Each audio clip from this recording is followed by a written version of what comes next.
السلام عليكم ورحمة الله. النهاردة إن شاء الله هعمل المسقعة في الحلة الواحدة أو الصينية الواحدة في مكان واحد. طبعا احنا في فصل الصيف ما بنحبش دهون كتير.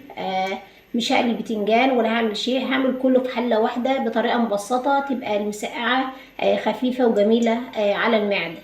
عندي حلة أو صينية اللي أنا هعمل فيها مادة دهنية زيت على سمن، قليل من الزيت والسمن، وبنزل بالبصل.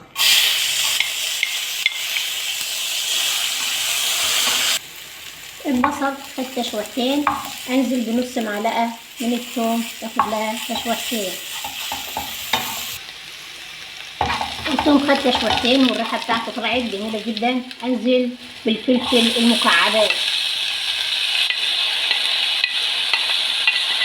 ياخد تشويحتين. اقلب في الفلفل ياخد تشويحتين مع البصل والثوم والريحه طالعه جميله جدا. بعد كده بنزل بعصير الطماطم الخالي من القشر.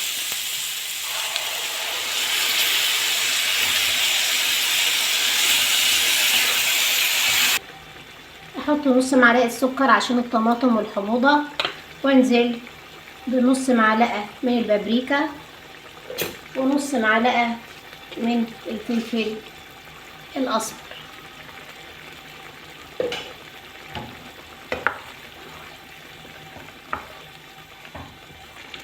الطماطم خدت غلوتين، انزل بالبطاطس المكعبات.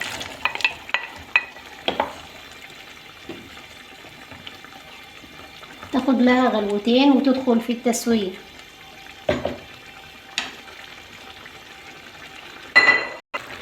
البطاطس دخلت في التسوية، انزل بالبتنجان المكعبات.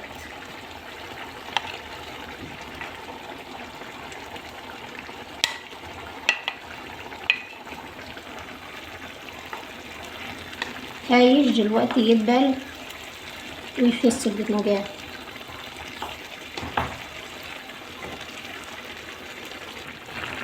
احط الملح واظبط الحدق بتاعه.